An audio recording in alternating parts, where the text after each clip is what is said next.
Alright, so hello everyone, my name is Jovanny and my topic is going to be copyright infringement and software piracy. In our modern age of full of portable computers and think memes over the internet, piracy has become a large issue that its practice has become controversial due to some supporters of piracy claiming that companies already make enough money, they're sitting on the thrones of gold and the toilets of gold, and that when they actually download, they try to justify by saying, oh, I'm just trying it. I'm going to buy it later, but then they never end up buying it. So some of you may ask, what is piracy? Piracy is a process in which an original copy of any form of media is exploited in order to distribute free copies to the public and not making profit for any of the original creators of the content. So for going from a major claim, downloading pirated software or video games hurts developers and consumers alike. For my first claim, piracy prevents hardworking developers from even making profits from these games. Software and video games take countless amounts of hours to make, and also alongside a lot of money. I bet some of you know the game GTA 5 that was released in 2013. According to Kristen Acuna of Business Insider, it took $266 million to develop GTA 5, and that's not including marketing. So imagine there's someone sitting at a computer programming this game for you, countless hours sitting there, and just staring at the screen is not making their money because these pirates, the term used for the individuals who distribute these illegal copies, are making money off their products. According to Carlos III University of Madrid, Spain, they use major BitTorrent portals such as the Pirate Bay as a platform to advertise their websites to millions of users. For this purpose, they publish popular torrents where they attach the URL of their websites in various manners. The publishers that pursue this approach are responsible for roughly 30% of the content and 40% of the downloads in BitTorrent. $200 per day can be made just through advertising. And not only that, but the reason companies lose money is because instead of people buying those legitimate copies from the original creators, these illegal copies get bought instead, and then people miss out on their money. So when this happens, developers become less motivated to actually work hard and release a new game and everything. Like for example, when GTA 5 didn't get released for PC 2 years later, which was last year in 2015, other than the fact that it had to make major improvements to make it next generation, they were a little skeptical of releasing on PC because that's one of the biggest platforms that pirate games. Now going for my second claim, pirated copies of software and games are usually come unstable and are plagued with viruses and malware.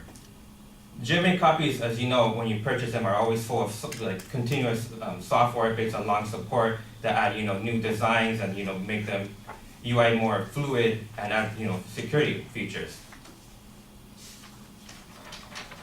Well, pirates do to be able to gain access to this free content and make it the program think it's a legitimate copy. They have to take countless hours to reverse engineer the coding of the program.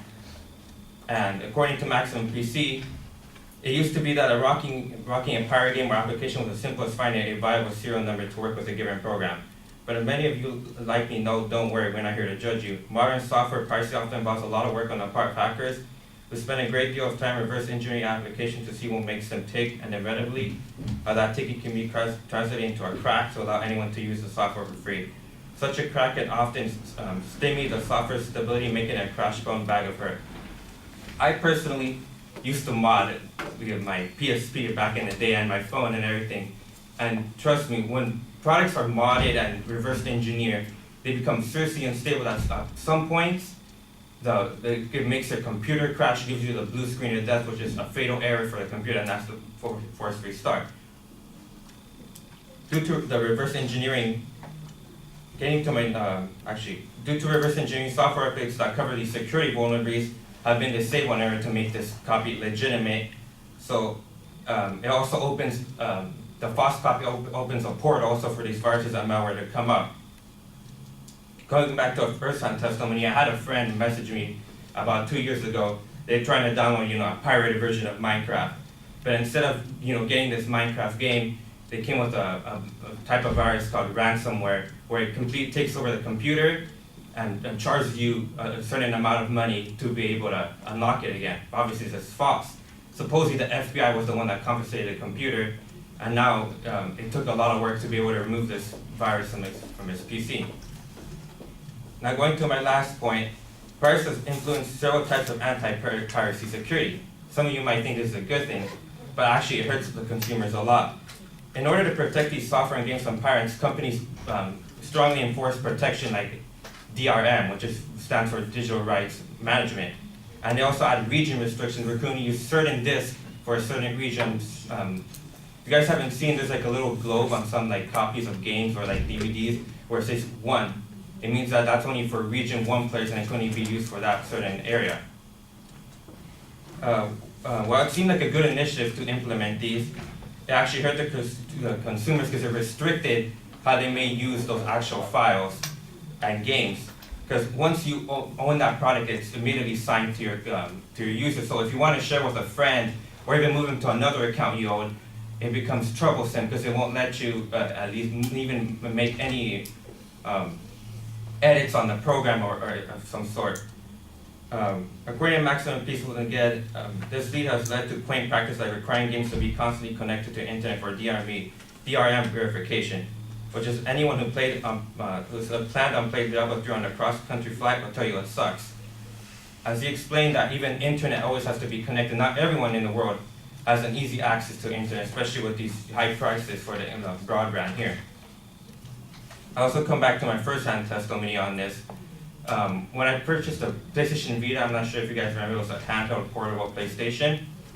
Sony was really disappointed in the fact that the previous model, just the PlayStation Portable, was so heavily pirated with, heavily modded and pirated with so many games that Sony completely lost control of its device.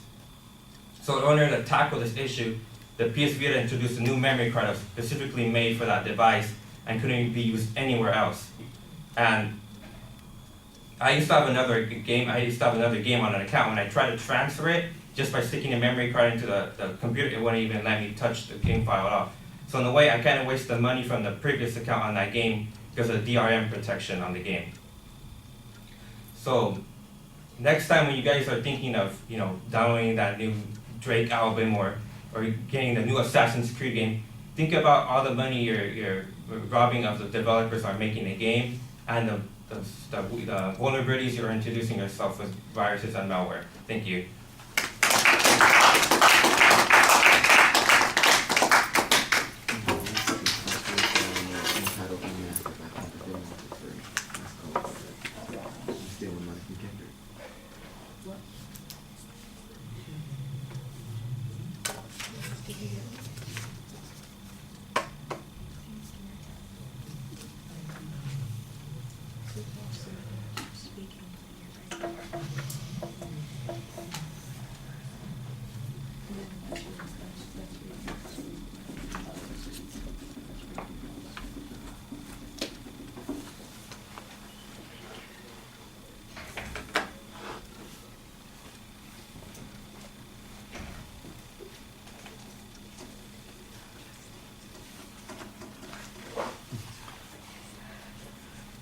All right, there's good background information in the speech. I think that you've got research that explains some of the problems that you're talking about. You need to, I got to be honest with you, I'm not a gamer. I don't do most of those things. So I don't know what GTA 5 is. Yeah. Apparently I'm ridiculed already because I can't even say it correctly. So Call it GTEC. that now. No, I want to call it that now. Okay, I like so- that name. So, you just need to be a little bit clearer on some of the examples that you're talking about. You made a reference to, it sounds like it's a online source that does evaluations, like a Maxim site or something like that. I can't remember the exact title of it. Several times in the speech, and I'm wondering, okay, so who are these people? What do they know? Why are they the experts? Why should I be listening to them? And I think you cite them pretty well, but you can enhance the credibility of that information a little bit by giving us, at least me, a little bit of context. Maybe everybody else knows all this stuff. The information in the speech, I think you explained things pretty well.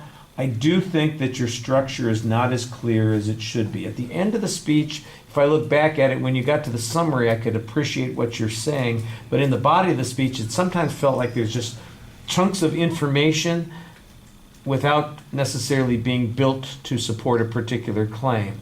And that's, I think, a little bit problematic. It needs to be sharper. And it's not that you didn't have an argument there. I could tell that this stuff is fitting together, but I'm having a harder time picking out what is the argument that's being presented here. What is the claim ultimately? You did cite your purpose, your proposition, I think, at the beginning. That was good, but there's no preview of what the supporting structure is going to be, and so that's one of the reasons I think that the structure is a little bit hard to see. You cited information consistently through the presentation, like I said, so I think you're doing a good job there. It might be tough to make any additional explanations because your speech is a little long. It's 7:45, you know, so it's going over the time limits, as they say. All right, thank you.